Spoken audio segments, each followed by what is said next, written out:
Hai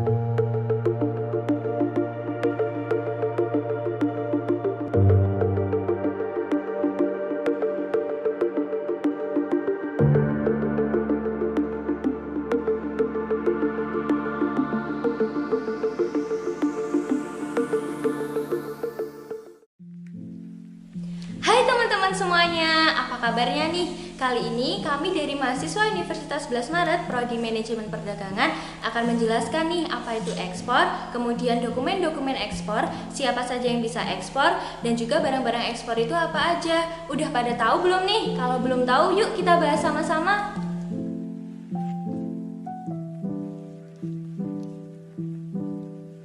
Membahas tentang ekspor, yang pertama, apa sih itu ekspor? Menurut Peraturan Menteri Perdagangan Nomor 13 Tahun 2012, ekspor merupakan suatu kegiatan mengeluarkan suatu barang dari wilayah pabean di Indonesia. Lalu, apa sih wilayah pabean itu? Wilayah pabean merupakan wilayah yang meliputi udara, darat, dan juga laut, dan juga termasuk dalam wilayah tertentu di zona ekonomi eksklusif atau ZEE dan landas kontinen. Strategi ekspor digunakan karena resiko lebih rendah, modal lebih kecil, dan lebih mudah bila dibandingkan dengan strategi lainnya. Strategi lainnya misalnya franchise dan akuisisi. Di Indonesia, kegiatan ekspor diatur dalam Undang-Undang Nomor 17 Tahun 2006 tentang perubahan atas UU Nomor 10 Tahun 1995 tentang kepabeanan dan UU Nomor 39 Tahun 2007 tentang perubahan atas UU Nomor 11 Tahun 1995 tentang cukai.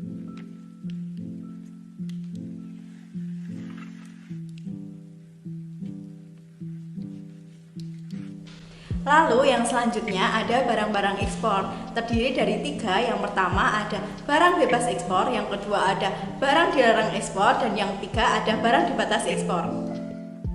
Terdapat 10 produk utama Indonesia yang menjadi ekspor kepada negara-negara tujuan. Yang pertama ada udang, lalu kopi, minyak kelapa sawit, kakao, karet dan produk karet, TPT, alas kaki, elektronika, komponen kendaraan bermotor, dan yang terakhir ada furniture. Perlu diketahui bahwa masyarakat luas jarang mengetahui akan barang dibatasi ekspor. Nah, contohnya adalah kopi.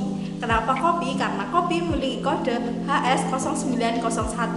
HS merupakan kode nomenklatur klasifikasi barang yang seragam di seluruh dunia. Apabila kalian ingin ekspor, maka kalian harus mendaftar di Inated yang diakses di platform Google.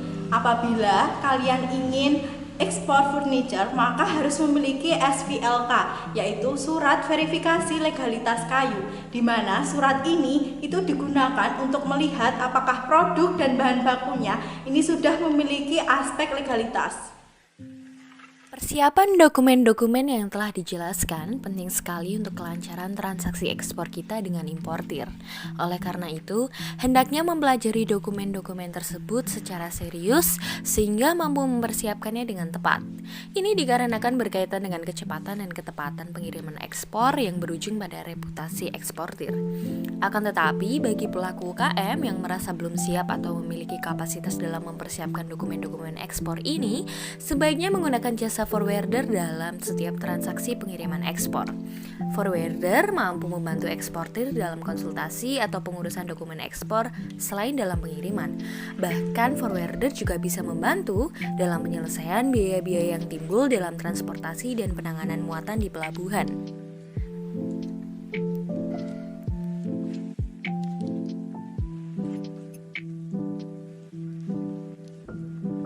Kemudian ada dokumen penting untuk ekspor. Yang pertama ada commercial invoice.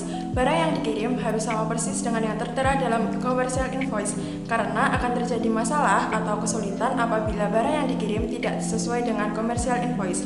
Yang kedua ada packing list. Packing list berisi berat, volume barang, dan packing yang akan digunakan. Yang ketiga ada bill of lading. Bill of lading memuat data mengenai invoice dan juga packing list. Berikutnya yaitu yang keempat ada airway bill yang isinya meliputi dari data invoice dan packing list. Kemudian yang kelima ada SKA atau COO, surat keterangan asal atau Certificate of Origin, yang merupakan sertifikasi asal barang di mana dinyatakan dalam sertifikat tersebut bahwa barang atau komoditas yang akan diekspor berasal dari daerah atau negara pengekspor. Sebagai contoh yaitu Indonesia-Australia Comprehensive Economic Partnership Agreement.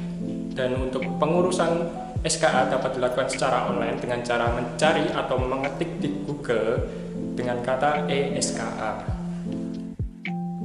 Yang keenam ada surat izin berusaha yang kalian bisa akses secara online dengan mengetikkan OSS di platform Google. Dan yang ketujuh ada PEB, yaitu pemberitahuan ekspor barang, di mana di PEB tersebut ada pelaksanaan ekspor baik via tulisan maupun media elektronik dan bisa kalian dapatkan di invoice maupun packing list. Nah, itu tadi merupakan dokumen-dokumen dari barang bebas ekspor.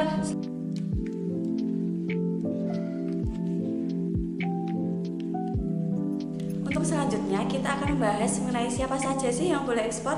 Jadi yang boleh ekspor yang pertama yaitu orang perseorangan, yang kedua lembaga, yang ketiga badan usaha, baik itu badan hukum maupun bukan badan hukum.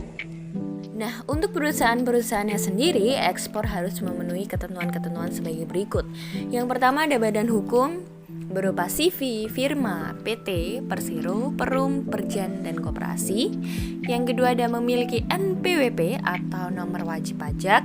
Yang ketiga mempunyai salah satu izin dikeluarkan oleh pemerintah seperti SIUP atau Surat Izin Usaha Perdagangan dari Dinas Perdagangan. Kemudian surat izin industri dari Dinas Perindustrian dan izin usaha penanaman modal dalam negeri atau PMDN, kemudian penanaman modal asing atau PMA yang dikeluarkan oleh Badan Koordinasi Penanaman Modal atau BKPM. Nah, itu tadi yang kami jelaskan mengenai tata cara ekspor. Jika kalian ingin tahu apa itu ekspor dan ingin mengetahui lebih lanjut, silakan cek di platform kami yaitu www.pastiekspor.com. Anak muda keren jadi eksportir.